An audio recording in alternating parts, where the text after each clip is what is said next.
서울시로부터 시작된 총괄 공공건축가 제도는 이제 10년이 훌쩍 넘어 전국적으로 확대되어 의미 있는 많은 성과를 거두고 있습니다.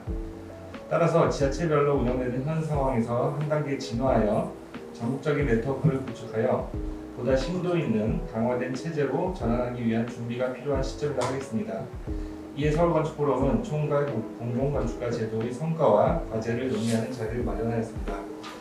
오늘은 그전에 했던 것처럼 특별히 발제자가 따로 없고요. 두 분 총괄 건축가를 역임하신 승현 선생님과 김영민 선생님 모시고 소회를 듣는 걸로 저희 토론을 시작하도록 하겠습니다. 내가 무슨 발제를 하거나 발표를 하는 일이 아닌 줄 알고 왔어요. 그리고 다들 바쁘시지만 저도 덜 바쁜 사람이 아니라서 올 수 있을까 생각했는데 저를 청하신 분이 하도 간곡하고 정중해서 또 어떻게 건축계가 돌아가는지 좀 멀리 있었기 때문에 어떤 모임에서 멀리 있었기 때문에 또 듣고 싶기도 해서 한번 구경할까 해서 왔는데 저보고 뭐를 갖다가 발표하라 했으면 저는 아무것도 아는 게 없어요. 그리고 저는 재작년에 2020년에 이 국가건축정책위원회 위원장을 퇴임하면서 모든 공공에서 더 이상 나를 부르지 말라고 공공적 역할 저는 하도 오래 했어요. 굉장히 여러분이 아시는지 모르실지 모르지만 굉장히 오랫동안 공공영역에서 봉사라면 봉사 아니면 할 일을 했다고 난 생각했기 때문에 이제는 후배들의 몫이지 나는 할 일을 다 했다고 생각하고 더 이상 부르지 말라고 해서 선언을 했고 부탁을 드렸고 그 이후로 그런 일에 간 적도 여러 사람이 들려주는 이야기는 듣는데 관심을 기울인 적도 없어요. 그래서 그 이후에 어떻게 진행되고 있는지를 간헐적으로 듣긴 듣지만 체계적으로 이게 듣지를 못했기 때문에 상황을 갖다가 제가 어떻다 진단할 그런 입장이 지금 아닙니다. 올해 지금 들어오는 한민선 선생이 훨씬 더 권위 있는 이야기를 갖다가 할 거로 생각하고 저는 이 자리에서 좀 구경하게 좀 해주시면 제일 좋겠어요. 그러면 아예 이렇게 주제를 하나 제가 좀 질문을 드리고 그걸 좀 듣는 게 좋을 것 같아요. 사실 이제 국가건축정책위원회가 처음 만들어지고 그때 그 발표를 들었을 때 그 당시에는 이제 세관협의 논의들을 많이 참여해서 하고 있었는데 세관협에서 사실 굉장히 큰 기대를 하고 뭔가 좀 역할을 해주실 거라 이렇게 생각을 했는데 1기, 2기, 3기 이렇게 하면서 늘 그냥 너무나 존재감 없이 이렇게 있었어요. 그런데 드디어 이제 우리 승 선생님이 그 국가정책위원장을 맡으면서 굉장히 다른 어떤 파워풀한 움직임 같은 걸 느꼈고 그가 기대도 많이 됐었어요. 근데 문제는 기간이 너무 짧다 보니까 뭔가를 성과로 만들어내기가 좀 어렵지 않았나 하는 생각이 듭니다. 그래서 만일 그 2년의 시간 동안 2년 하셨죠? 2년의 시간 동안 좀 하고자 했었던 많은 일 중에 좀 이거는 좀 나중에 후임 누구래도 오늘 좀 계속 이어서 좀 더 이렇게 좀 완성도 있게 이끌어갔으면 좋겠다 하는 어떤 법제라든가 정책이라든가 이런 게 좀 있을 것 같아요. 그래서 한두 가지 정도 이렇게 좀 소개를 해주시면 어떨까? 국권위는 지금 이야기 들어보면 대통령 소속에서 격화시켜서 국토부 산하로 둔다고 하고 그리고 이게 건축계에서 그러면 안 된다고 또 성명도 내고 하는 걸로 알고 있죠. 국토부로 산하로 두면 그 위원회를 만든 취지하고 전혀 이게 반하는 문제가 되니까 떨어지면 있으나 마나 위원회가 되고 말고요. 사실 국가건축정책위원회라고 하는 것은 어떤 의미에서 보면은 지금 총괄건축가 시도별 지방자치단체별 총괄건축가 있지만은 국가 총괄건축가나 마찬가지라고는 생각을 해요. 다만 예, 지방자치단체에 있는 총괄건축가는 구체적인 어떤 프로젝트와 정책과 더불어서 같이 하지만은 국권위는 개별적인 프로젝트보다는 정책적인 문제를 갖다가 다룬다는 점이 좀 약간 틀긴 틀려요. 그래서 그런데 역시 이게 국권위를 갖다가 이게 시작하 보니까 뭐 그전에는 어떻게 했는지 나는 관심이 없고 시작을 하고 이 국가 대통령 소속이니까 대통령의 권한을 위임받아서 전체 대한민국에 있는 도시와 건축에 관한 정책을 갖다가 조율하는 일이니까 하는데 서울시에 있을 때와 마찬가지로 흩어져 있는 각 부처에서 행하는 프로젝트가 자기들끼리 하는 일이 수없이 많고 그 중복된 일도 수없이 많다고 하는 걸 갖다가 역시 확인을 했죠. 그래서 그것을 갖다가 다 모아서 종합하고 조합하고 나누고 서로 알게 하고 분배한 일을 하는 일에 중점을 뒀고요. 그래서 이게 각 그 차관들이나 각 부처의 기조실장들이나 차관들을 중심으로 한 운영협의회를 갖다가 따로 만들어 가지고 수시로 모였어요. 그래서 이런 일을 할 때 어떤 일을 하고 뭐 어떻게 하라고 하는 게 굉장히 효과적이었고 또 그 당시에 어쩐 일인지 굉장히 그 국권위 각 부처에서도 관심을 굉장히 많이 가져서 보고도 잘했고 뭐 그랬어요. 그리고 더불어서 각 뭐 건축법 개정이나 이 공공건축특별법이나 이런 것도 굉장히 순조롭게 잘 진행이 되어서 어떤 거는 개정된 것도 있고 절차에 있는 것도 있고 해서 법규도 여러 가지 개정도 많이 했고 인식도 많이 들고 그리고 국권위 자체에서는 대통령 소속 위원회 중에서는 왜 이렇게 일을 많이 하나 할 정도로 놀랄 만큼한 성과를 갖다 보인다고 관장하는 그런 어떤 부서에서 이제 이야기도 하고 그랬어요. 그리고 이 이야기하신 대로 그런 일을 사실 총괄건축가도 2년이 임기인 것이 그건 말이 안 되는 거죠. 건축의 어떤 텀으로 봐서는 다른 나라 선진이라보다도 뭐 서양에 있는 도시 내에서는 보통 5년을 하고 하다못해 자치단체장과 임기를 같이 하거나 아니면은 그것을 갖다가 연장을 해서 10년을 하거나 하는 게 보통인데 2년을 하는 게 말이 안 되죠. 근데 이제 우리나라는 이게 그 이유가 혹시 너무 많이 해먹을까봐 이제 그 조례로 그걸 갖다가 다 그렇게 짧게 만들어 버리는 것도 있어요. 사실 내가 여기 혼자 오래 있으면은 무슨 말씀을? 서울시 총괄건축가 일을 갖다 할 때도 나는 시장 임기하고 같이 해야 된다고 이렇게 그 이야기를 했는데 의회에서 총괄건축가 제도를 만들 때 2년으로 못을 박아 버렸어요. 자기네들이 도저히 이거 못 믿으니까 그랬죠. 그런데 나중에 그 서울시 의회에서는 그 사람들이 내를 반대했던 사람들이 나중에 2년 더 연임해달라고 부탁하기도 하는 그런 총국도 벌어지기도 했는데 아무튼 이게 그 견제 때문에 2년으로밖에 이제 조례로 뭐 법률로 규정을 갖다가 해버리지 않아 놓으니까 또 거기에다가 서울시인 경우에서는 하도 이게 생소한 제도를 갖다가 처음 도입을 했으니까 한편으로는 내가 2년을 더 하면은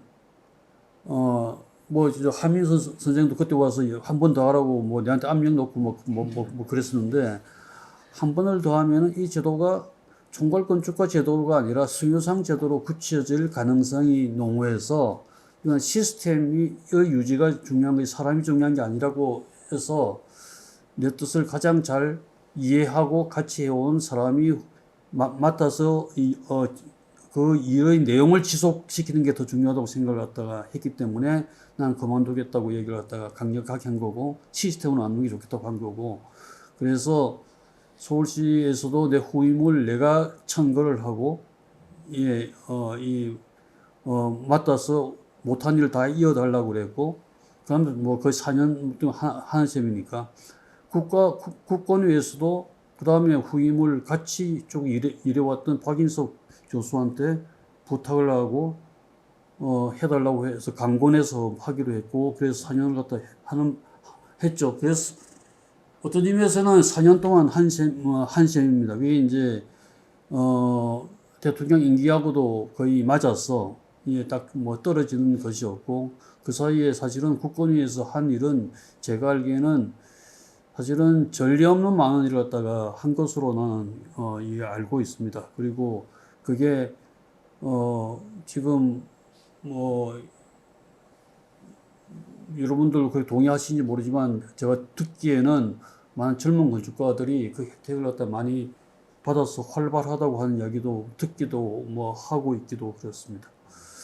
사실은 이게 제도가 정착이 되면은 잘 되면은 그 리더 그 단체장이나 대통령과 그 임기를 같이 하는 게 나는 맞다고 생각을 갖다가 하기도 하는 게 사실입니다. 도시 건축이라고 하는 게 뭐 그냥 이 롱텀 잡이니까 단기간에 2년 이내에 뭘 갖다가 바꿀 수 있는 것이 되지 않죠. 뭐 그러니까 다른 나라에서는 다 5년 10년 하겠죠. 예. 저는 이제 한마디로 승효상 퀴즈입니다. 2010년에 1회 공공건축가로서 서울시 공공건축가로서 이제 시작을 해서 이게 공공건축가, 총괄건축가 제도가 어떻게 굴러가는지를 보면서 이제 지냈고, 그래서 아주 서울시 공공건축가에서 가장 큰 경험은 뭐 찻동 MP 3년 동안 한 거죠. 그걸 하면서 공공건축하고 이 건축가들의 힘이 이렇게 세구나라는 걸 경험을 했고요. 근데 이제 서울시가 어떻게 이 제도가 이렇게 굴러가는지를 이제 봤잖아요. 그러니까 조직이 승현 선생님한테 또 서울시는 조직을 만들어줬고, 그래서 도시공간 개선단이라는 게 만들어졌고, 현상 설계도 굉장히 공정하게 바뀌고, 그 다음에 디지털 심사도 하고, 진짜 10년 동안에 눈부시게 변한 거를 봤어요. 그리고 이제 제주도에서 오라고 했을 때 기꺼이 갔습니다. 그 이제 준비 안 된 지자체잖아요. 가서 서울시는 그래도 시장님이 이제 호응을 해주시고 도시공간 개선단이라는 것도 만들어주고 해서 조직이 있고, 그런데 이제 제주도를 가니까 혈연단신이죠. 아무도 없는데, 그나마 이제 승현 선생님은 서울시에서 혼자 이렇게 우리가 보기에는 이제 그 시장님 지원이 있었기 때문에 그만큼 갔다고 생각을 하지만 고군분투했을 거라고 생각이 들어요. 근데 우리는 제주도 제가 이제 갔을 때 서울이 그렇게 했다라고 하면은 들어줘요. 그러니까 그게 서울에서의 성과가 엄청나게 참고가 되는 거죠. 서울도 이렇게, 서울이 디지털 저기 심사장을 마련했는데 우리도 지금 그렇게 하면 어떨까요? 그 같이 이제 와서 견학을 하고 돌아가서 예산 신청하고 똑같이 만들었거든요. 그러니까 서울이 이렇게 했다라는 게 굉장히 도움이 됐고, 그리고 물론 저도 예산 마련하기 위해서 도의회 찾아가서 진짜 모멸도 당했죠. 왜냐하면 니네들 뭐 매번 건축이 왜 도시를 건드려? 그 말부터 들었고, 그 다음에 도시 기본 계획도 다 있는데 뭘 하겠다고 그거대로 못 하고 있잖아. 뭐 이런 얘기. 그 예산 마련해 주는 거에 대해서 되게 인색하더라고요. 의회는 이제 그런 거를 이제 해치면서 가는데, 저한테는 조직이 없으니까 제가 이제 아이디어를 낸 게 그 공공 건축가들 중에서 좀 손발을 맞출 수 있는 운영협의체라는 이름 하에 6, 7명을 따로 모았어요. 그래서 그분들이 움직여줬어요. 그분들이. 그러니까 나는 조직도 없고 없지만 그분들한테 제가 숙제를 이렇게 다 나눠주면 그분들이 일을 해갖고 왔어요. 자기 사무실 그 직원들을 동원해서. 그래서 제주도를 다 조사를 하고 제주도의 문제를 우리가 로드맵을 만들고 뭘 해야 된다는 걸 제시를 하고, 그걸 가지고 원희룡 지사한테 발표를 하고, 이러면서 이제 아무도 모르잖아요. 그 왜 왔는지 제가 왜 매주 내려오는지 공무원들은 전혀 몰라요. 그러니까 그거를 내 스스로 열심히 뛰어서 홍보를 해야 되는 거죠. 근데 그 모든 게 서울시가 먼저 보여줬기 때문에 제가 그걸 할 수 있었다. 그리고 이제 저희가 이제 디지털 심사를 하고 심사위원을 전부 바꾸고, 왜냐면 제주도는 대학이 2군데, 3군데밖에 없는데 그분들이 전부 심사를 했어요. 그 교수들이. 그러니까 그 교수님들이 1년이면 7, 8개 심사를 했대요. 누구나. 근데 그걸 딱 배제를 해버렸어. 전부 건축가들만 이제 불러서 심사를 하게 되고, 그러니까 기성 건축가들은 당선이 하나도 안 되게 되고, 젊은 건축가들이 이제 새로 등용이 돼서 오게 되니 이제 이게 또 반대파가 생기게 되더라고요. 그래서 구설에 또 엄청 시달리게 되고, 또 다른 국면으로 이제 넘어가는 거죠. 이제 제주도 건축가들이 정말 의식 있는 건축가들이 꽤 많고요. 그분들이 생각하기에 건축은 건축이었어요. 근데 처음으로 도시 문제를 끌고 나와서 도시와 건축의 접점, 그러니까 도시 설계자도 못하는 것, 그 접점이 왜 중요한지를 일깨워줬다고 할까요? 그게 이제 저의 가장 큰 보람이라고 생각하고, 또 제가 끝나고 나올 때 우리 건축가들이 저한테 한 말이 그거였어요. 제주도 건축가들이 달라진 점은 도시를 생각하게 됐다는 것. 그래서 저랑 함께 했던 주무관이 휴직을 하고 서울시립대 도시학과로 진학을 요번에 했습니다. 대학원으로. 건축이 도시와 만나야 된다라는 걸 확실히 심어줬어요. 그거는 이제 결국 서울시 덕분이죠. 서울시, 제가 가서 내가 뭘 해야 될까를 고민할 때 서울시에서 했던 것들을 다 곱씹어 봤어요. 세운상가, 그 다음에 고가 우리 서울로, 예, 그리고 그 도시 공간 개선단에서 만들어냈던 그것들을 다 생각을 하면서 제주도에서 나는 뭘 할까? 그게 이제, 그래서 제가 이제 승효사 퀴즈다라고 말씀을 드리는 거죠.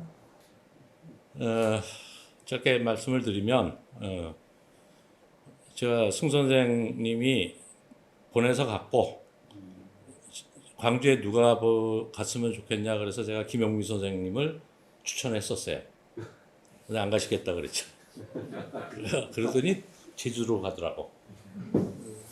그래서 뭐 하여튼 광주에 제가 무슨 연고가 있었겠습니다. 어쨌든 승 선생님께서 가라고 해서 갔고, 뭐 각오는 하고 갔고, 왜 김용민 선생님께서 안 가겠다고 했는지도 이해가 마구되고 있고 우리나라에서 제일 텃세 심한 데가 뭐 대구, 광주, 뭐 그 다음에 뭐 제주쯤 될 거야. 외부 사람이라는 그거에 대한 게 굉장히 심하고, 그러니까 2중 3중이죠. 타지 사람이다라는 거 하나, 그 다음에 공무원이 아니라는 거, 그러니까 타인인 거야. 이방인, 뭐 이래 이방인 저래 이방인, 뭐 이런 게 있고, 더군다나 저도 뭐 사실 공공 건축물에 관계되는 건 이미 이제 시스템이 너무 잘 돼 있잖아요. 그러니까 아까도 얘기했지만 서울 사례라는 게 이제 있고, 그 다음에 거기에 뭐 각종 디테일들이 다 있단 말이에요. 뭐 공공건축심의위원회, 사전공공심의 이게 있고, 공공건축가제도가 있고 이러니까 사실 공공건축물에 관계되는 건 시스템이 잘 돌아가게끔만 해주면 특별하게 이렇게 들여다볼 게 없어요. 그러다 보면 당연히 이제 도시건축을 보게 되고 그렇게 되죠. 그러면 이제 또 도시하는 사람들이 무슨 건축이 도시를 그래 이렇게 되는 거죠. 그러니까 3중으로 지역적인 거, 이 어공이, 늘공이 아닌 어공이, 그 다음에 뭐 건축한다고 하는 사람이 왜 도시를, 이게 이제 좀 과제였는데, 역설적으로 그래서 이번에 새 시장이 저를 다시 재위촉한 것 같아요. 그러니까 얘기를 들어보니 건축계 사람들이 새 시장에 오니까 우르르 단체장들이 다 몰려갔대. 몰려가서 지난번 총괄건축가는 소통도 안 되고 그러니까 일단 뭐 그런 식의 불평 불만을 많이 했다고 그러더라고요. 근데 시장이 그거를 거꾸로 좋게 본 거죠. 3년 동안 전혀 소통을 안 했구나, 이 친구가. 그러니까 그 단체장들한테 시장이 그렇게 얘기했대요. 당신 스스로 그렇게 얘기하더라고. 여기 이제 총괄건축가한테 내가 일을 굉장히 많이 맡길 건데 왜 지역에서 그렇게 이권이 얽힌 지저분한 일을 하려고 하시느냐? 나가 당신들을 위해서 외부에서 데려올란다. 이렇게 얘기를 했다고 하더라고. 그러니까 사실 총괄건축가가 쉽게 말하자면 새 시장이 이 토건 카르텔이 역시 광주 대구가 제일 세죠. 그 카르텔이 얼마나 그렇게 못된 짓을 하는지를 누구보다 잘 알고 있고 그거를 깨고 싶은데 지역 사람으로는 안 깨니까 자기의 칼잡이 노릇을 해라라는 뜻으로 저를 다시 임명한 거예요. 그래서 힘듭니다. 힘드는데 나름 이제 보람도 있고 그리고 뭐든지 그냥 적당히 타협하려고 그러면은 답이 없어요. 그냥 이게 맞다고 생각하면 수통 불통이니 뭐든 제가 영광스럽게 얻은 별명 중에 하나가 건축계 사람들한테 뭐라고 얘기까지 들었냐면 저 하민선이는 윤석열이하고 지금 강기정 시장하고 똑같다. 지 얘기만 한다. 그런 얘기를 들었는데 제가 윤석열급이란 말이야. 그런데 하여튼 그렇죠. 저도 뭐 사실 연고가 없으니까 막 하는 거고 또 틀린 얘기 하는 거 아니니까 그렇고 그 과정에서 오히려 그런 것 때문에 소위 쭉 서열 때문에 그동안 숨죽이고 살았던 친구들이 이제 나타나요. 제9군으로. 그래서 그게 3년 동안 굉장히 큰 성과였고 그런 사람들이 이제 슬슬 주도 세력이 돼가는 걸 보면 참 뿌듯합니다. 서울시 총괄건축가를 할 때 매일마다 일기를 썼어요. 그걸 보면서 이제 2년 동안에 이제 그 처음 임명된 날, 사무실에 출근한 날, 그리고 마지막 날 이임식 하는 그까지 다 스토리를 보니까 정말 할 수 있는 일이 총괄건축가의 역할에 따라서 할 수 있는 일이 굉장히 많을 수 있다고 하는 걸 갖다가 이제 다시 확인했죠. 제가 최근에 그 도시건축 비엔날레인가 서울시에 있는 거요. 그거 회의에 한번 참석하다 보니까 많은 걸 느꼈어요. 지금까지는 그 총괄 감독이라고 하더군요. 도시건축 비엔날레. 이거를 그동안은 외국 건축가들이 그거를 맡아서 서울시에서 이제 일정 금액을 주고 1년 동안인가요? 그걸 이제 이렇게 맡겨서 운영을 했는데 이번에는 한국 건축가를 한 사람을 서울시에서 건축가협회하고 사협회하고 추천을 했었죠. 네, 그래서 한 사람이 이제 총괄 감독이 됐어요. 한국 건축가인데요. 그래서 그 사람이 지금 하고 있는데 그때 이제 나온 이야기 중에 하나가 아까 말씀하신 그 도시와 건축의 접점은 어떻게 찾을 것인가. 지난해 도시건축 비엔날레를 보니까 상당히 키워드들이 복잡하고 어려운 영어 단어들을 많이 썼는데 올해는 상당히 심플한 그런 키워드를 내걸고 있습니다. 그래서 이제 드디어 이제 한국 건축가들이 도시건축 비엔날레 감독이 될 수 있구나. 그리고 이것이 하나의 그 시작점이 돼가지고 지금까지 이렇게 많은 외국 건축가들이 한국에 와서 그동안 한 행위들이 한국 건축계의 좋은 점, 좋은 건축물도 지었지만 그 이면에는 상당히 한국 건축가들한테 그 안 좋은 면도 상당히 많았다고 제가 판단을 했어요. 그래서 이번 거를 계기로 삼아 지금 30대 혹은 40대 건축가들이 상당히 열심히 제가 일하고 있는 걸 알고 있고요. 한국 건축가들이. 그래서 이거를 기점으로 삼아서 이번에 한번 도시건축 비엔날레도 모일 수 있는 기회가 됐으면 하는 바람이고, 한 가지 또 이제 두 번째 이슈는 시장이 바뀔 때마다 서울시 마스터 플랜이 바뀌는 그러한 또 제 그거를 보게 됐어요. 그래서 이야기를 했습니다. 야, 이거 왜 저 5년마다 마스터 플랜이 바뀌냐? 이런 나라가 전 세계에 어디 있냐? 그러니까 다들 공무원들도 그냥 가만히 듣고만 있어요. 그래서 도시 건축이라는 것이 이게 하루아침에 이루어지는 게 아니고, 아까 송 선생님이 말씀하셨지만 이거는 지속적으로 끊임없이 이루어져야 돼요. 그래서 김영민 선생님도 아까 우려를 하셨는데 없어진다. 그거는 저희들이 좀 현실적으로 한국 건축계가 갖고 있는 아주 저기 큰 문제인 것 같아요. 그래서 이것이 50년 혹은 100년까지의 큰 마스터 플랜이 공고히 쓰고 나서 저희들이 거기에 일조를 한다면은 그거는 우리나라 건축계에서도 상당히 큰 기여를 하고 있지 않나 하는 생각이 듭니다. 두서없이 말씀드렸는데 이러한 그 전체적인 마스터 플랜을 누가 만들었으면 그걸 우리들이 끊임없이 지속적으로 그것을 서포트해야지, 뭐 보니까 하루아침에 그냥 이렇게 다들 어떤 정치적인 시스템 조직이 바뀔 때마다 도시건축 정책이 바뀐다는 것은 저는 이해를 할 수가 없는 상황이기 때문에 오늘 한번 우리 여기 서울건축 포럼에서 한번 이런 좋은 이야기를 하신다길래 업소보러 한번 참석했습니다. 네, 이상입니다.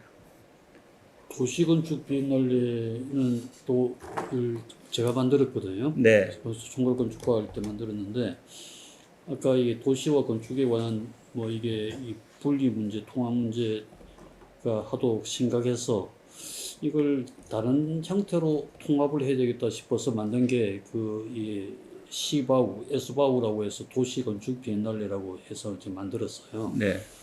만들었는데 그걸 그때 박원순 시장을 설득해서 만들 때 항구적으로 지속되기 위해서 그 예산의 출처가 문제니까 비엔날레 재단을 만드는 게 좋다고 해서 시장도 동의를 해서 이게 한 1,000억 베이스로 비엔날레 재단을 만들려고 그랬어요. 근데 시의회에서 이것을 갖다가 동의를 해주질 않았어요. 그래서 그게 굉장히 안타까워서 그래서 한 번, 두 번 더 해보고 시의회에서 이게 의구심이 풀릴 때 만들자고 이렇게 이제 되었는데 이 박원순 시장이 뭐 저 모양이 돼가지고 다 무산이 이제 되고 말았고요. 한국에서만 있는 행사, 국내적 행사만 되면 안 되니까 어쩔 수 없이 외국인을 갖다가 불러 들어와야 이게 뭐 외국에서 잘 아는 네트워크를 갖다가 이용하자고 하는 측면에서 이제 만드는 건데, 그 사람만 있으면 안 되니까 한국 사람하고 한국인하고 같이 이제 코디네이터를 갖다 만들었죠. 근데 만드니까 꼭 문제가 생기더라고요. 둘이서 막 싸워요. 애초에 취지가 도시와 건축에 관한 거라서 건축만 해가지고는 이건 안 되거든요. 세계 건축 비엔날레는 수없이 많아요. 굉장히 많아요. 지금도 계속 만들어지고 있고. 근데 도시 건축 비엔날레는 없어요. 로텔담에 하나 이게 비슷한 게 있는데 규모가 굉장히 작고, 도시 건축 비엔날레는 서울이 거의 처음입니다. 그래서 잘만 만들면 굉장히 유니크한 비엔날레를 갖다 만들 수가 있어요. 근데 이걸 갖다 지금 그 취지가 지금 많이 퇴색되어 있는 것에서 이것도 뭐 어떻게 될지 모르겠지만 아무튼 베이스는 그렇게 해서 만들어서 흘러왔는데 좀 잘 돼 나갔으면 좋겠네요. 진짜 안타까운 건 공공건축 특별법이 통과되지 않았다는 거. 맞아요. 네, 네. 그게 가장 안타까운 일이에요. 맨날 제가 제주도에서도 이제 곧 통과된다. 이 통과되면 이렇게 바꿔야 된다 막 이러는데 결국은 통과가 안 그걸 됐어. 내가 만들기 시작했는데 그거 아마. 그게 가장 안타까운 일이죠. 그다음에 조달청 시스템 못 바꾼 거. 우리가 지금 건축계가 갖고 있는 숙제 중에 하나가 조달청에서 하는 건축 업무를 독립시키는 거. 네, 그게 이제 저희가 정말 힘을 모아서 가져가야 할 거죠. 좀 못한 게 많죠. 못한 게 많는데 그걸 뭐 왜 못했냐고 저한테 뭐 이게 질책하시면 뭐 질책 받겠지만은 제가 다 하면은 뭐 이게 여러분들 할 일이 없잖아요. 이제 여러분들이 하셔야죠. 그렇죠. 그래도 참 많이 지난 10년, 12년간 굉장히 많이 우리가 변화했죠. 건축계가. 그죠? 난 봉사 정신이 그렇게 많은 사람이 절대 아니거든요. 근데 이 공공의 광장에 이 몸을 갖다가 이제 투여하는 일이 결국은 내 건축에 관한 일이라고 하는 걸 난 너무나도 잘 인식을 갖다가 하고 있는 사람입니다. 뭐 한나 아렌트도 그런 이야기를 갖다가 했다고 여러 번 이야기했는데 개인의 인간성의 완성이라고 하는 건 밀실에서 이루어지는 게 아니고 작품을 끝냄으로써 이루어지는 게 아니라 공공의 광장에 자기 자신을 갖다가 이게 투여함으로써 이루어지는 일이라고 한 그 말에 꽂혀서 이제 한 게 많거든요. 그러니까 이게 우리가 이런 운동에 같이 모으자 그럴 때 이게 무슨 뭐 좀 도움을 받고 도와달라고 생각을 좀 달리 해달라고 이런 게 아니라 그 사람 자신의 여러분 자신의 건축을 위해서 필요한 일이라고 나는 뭐 확신을 갖고 있습니다. 그래도 제가 어저께 우리 1호제 33주년 기념식을 했거든요. 33년 동안 이게 망하지 않고 먹고 살았던 게 뭐 딴 길 갔으면 벌써 망했을지 모르죠. 근데 이게 모든 일이 이런 공공적 일이 제가 살기 위해서 재건축이 잘 되기 위해서 한 일이지 절대 무슨 뭐 사명감이 뛰어나다거나 봉사정신이 투철하거나 이런 일은 아니라고 나는 생각합니다. 그래서 여러분들이나 여러분들 후배들에게 이야기할 때 그런 이야기를 갖다 해서 좀 이게 시대가 이렇게 시리고 좀 엉망진창이라도 좀 움츠러지지 않았으면 좋겠어요. 그래서 뭐 이 양군보 제가 오래전에 저한테 정중하게 이 모임에 와달라고 그럴 때 이야기하고 싶어서 왔습니다. 지금 하도 뭐 이게 사유가 더 난장판이 되어갔는데 좀 움츠리지 말라고 하는 말이라도 한마디를 해야 되겠다 싶어서 왔습니다.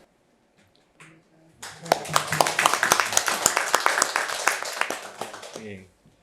아마 총괄 공공건축가 제도라는 게 저희 서울건축포럼의 밑거름이 아닌가 싶어요. 그래서 오늘 이렇게 귀한 자리 만들어주시고 이렇게 참여해주신 모든 분들께 두 분 선생님께 감사드리고요. 말씀 들어보니까 얼마나 그동안에 큰 헌신을 해주셨고 노력을 해주셨는지 이해할 수 있는 시간이어서 너무 좋았던 것 같습니다. 그리고 앞으로 이제 저희가 서울건축포럼의 어떤 멤버로서 또 젊은 건축가로서 어떤 일들을 해야 될지 어떤 사명의식 같은 것도 좀 생기는 것 같습니다. 오늘 이 자리는 뭐 단순히 그 세미나를 하기 위해서 모인 자리는 아닙니다. 연말이고 해서 오늘 이제 달달공공건축 2022년 마지막 자리이기 때문에 송년회를 또 마련했습니다.